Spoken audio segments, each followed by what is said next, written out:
At sinabi ng Panginoong Diyos, humayo kayo at magparami. Putang ina! Asan na ba kasi yung mga yan? Kanina pa eh. Anong oras na oh?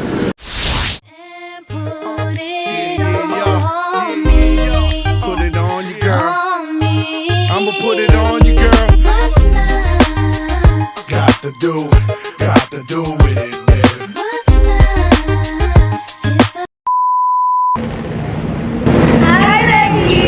Uy, hi! Uy, kumusta ka na? Tinay, Marilag, Buday! Uy, ito, fashion designer na! Wow! Congrats! Ako naman nasa teacher na. Uy! Ako FA na. Ikaw, kamusta ka naman? Oo nga, kamusta ka na? Ito, business owner na. Alam niyo naman, hindi ako naligaw ng landas dito tulad ng iba dyan. Ha? Anong pinaparating mo? Yun ba yung issue nagpalaglag kami? Hindi ka pa nila nakamove on doon? Uy, hindi naman sa ganun. Alam niyo naman, kilala niyo naman ako. Malinis kasi konsensya ko eh. Alam mo, Regly, hindi namin pinagsisihan yun. Wala naman masama magpabor. Lalo na kapag di ka pa ready. Anyway, kumusta naman yung love life mo? Nakakainis? Kala mo kung sinong malinis naman to? Fashion designer pa. Kunwari di malandi. Tinay, kamusta ka na? Nabalitaan namin na may problema ka, kaya nandito kami ng mga ka-churchmate mo para gabayan ka at pwede kang magsabi sa amin ng iyong mga problema. Tinay, nalaman namin na buntis ka pala. Alam ko, 15 ka pa lang. Pero anong plano mo? Huwag mo papalaglag yan, ha?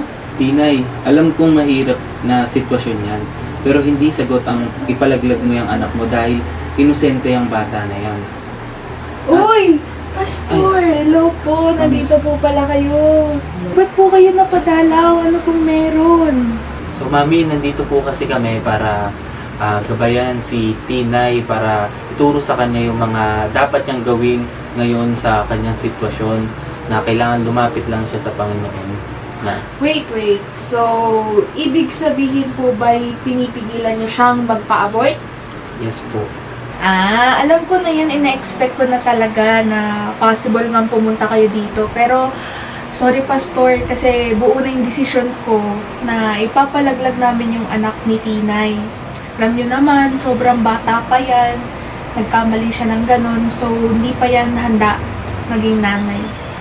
Mami Oni, alam ko naman na naging parte na kayo ng simbahan namin matagal na. Pero alam mo naman yung mga tinuturo ko doon ay labag yan sa utos ng Panginoon. Na parang yung paglalaglag na yan ay parang pumatay na tayo ng isang batang inosente. Teka. Alam mo, Pastor Kilo Boy, kahit anong sabihin nyo, hindi nyo na mababagong utak ko. Ako ang nanay dito at ang desisyon ko ay ipalaglag yung anak ng anak ko. Pero Mami Oni, nakasaad sa libro, sa Doktrina at Mga Tipan, sa Kabanata 59 at ika-6 na talata, na huwag kayong pumatay ni gumawa ng anumang bagay tulad nitong pagpapalaglag ng bata. Dahil kasalanan yan, buhay na yung bata. Kaya, hayaan na natin. Wala na akong paki sa kahit anong sabihin mo, Pastor. Hindi mo ba ako naiintindihan bilang nanay? Alam mo yung anak ko, 15 years old na buntis. Na sinaasahan mo na magpapalaki to ng bata. Hindi nga marunong maglaban ng panty yan. Tara na nga, ipapalaglag ko na yan ngayon din. Ng katarungan, kapalpalan ninyong banal-banalan. See? Teenage mom na sana siya kung di siya nagpa-abort. Kala mo kung sinong malinis, kaya naman ng konsensya niyang pumatay ng bata. Isa pa tong babae na to, ang lakas ng loob maging teacher kahit hindi naman siya role model. Hello? Nasaan na ba kayo? Bilisan nyo na, emergency to. Diyos ko, paano ba nangyari to?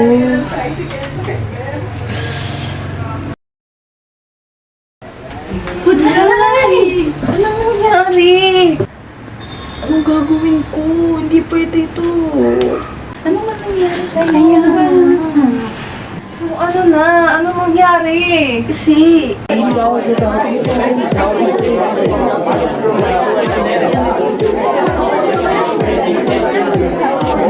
Hindi ko na alam.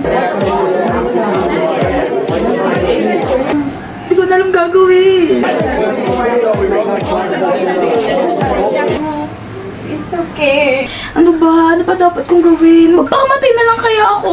Wag! Baliw to. Hindi ko kaya buhayin to. Alam ko na, ilalaglag ko na lang tong bata kasi hindi ko talaga kaya. Maday, masama yan. Magagaya ka sa akin. Hindi pwede, ate. Ikaw yung president ng youth. Halimutan mo na ba yung mga turo ni Pastor? Matatanggal ka sa church, kagaya ko. Di ko na alam. Ano ba gagawin ko? Reglamento mo to, ako dinudugo. Regla mo to, ba't ako ang dinudugo? Grabe, sobrang irresponsableng lasinggera, pabaya sa sarili. Gawa-gawa ng kalokohan, tas di kayang panindigan. At syempre, itong Marilag na to, sobrang di niya deserve lahat ng meron siya ngayon. Buisit to. Uy, Pastor. Kamusta po? Reggie, upo ka. Sige, kamusta? Okay naman. Pastor, may gusto sana kami sabihin sa'yo eh. Oh, sige, Pwede kuha mo lang pa kayo kayo ng makausap? Sige lang, kuha lang kayo ng upuan. Uy, Marilag. Monday na Monday. Ba't nandito ka? Kasama mo pa si Ma'am Tomas? Ang totoo kasi niya, may pagtatapat ako sa inyo, Pastor and Rebly. Sige lang, sabihin nyo lang. Kaya nga tayo nandito ngayon para masabi nyo sa amin at mailapit natin sa Panginoon ang mga problema nyo. Ano po kasi, Pastor, nabuntis ko si Marilan. Ha? Ano? Anong sinabi mo, Ma'am Tomas?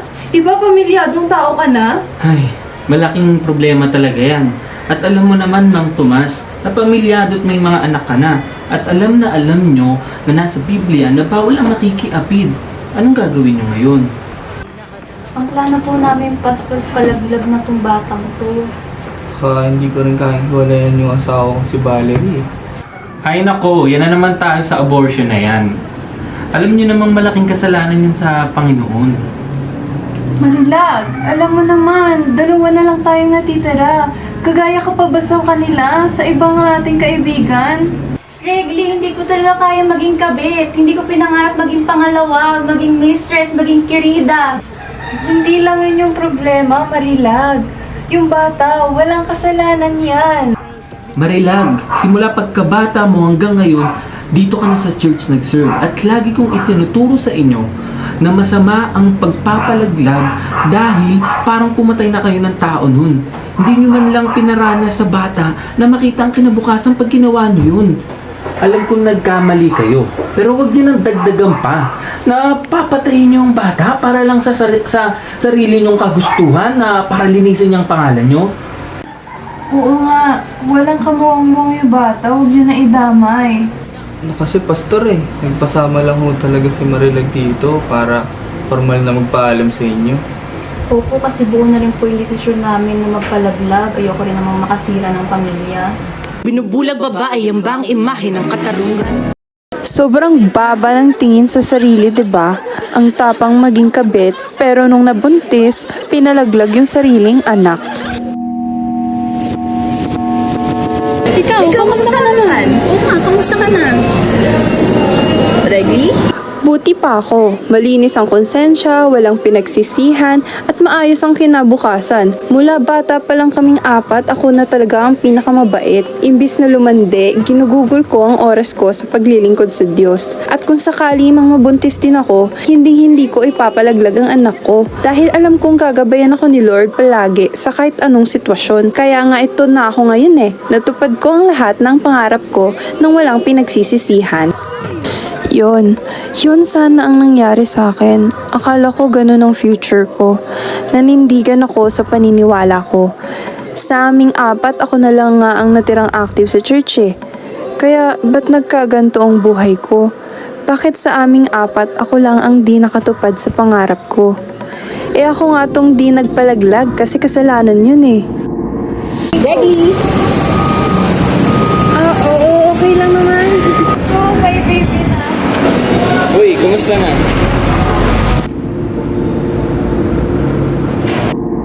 Pastor, wag po!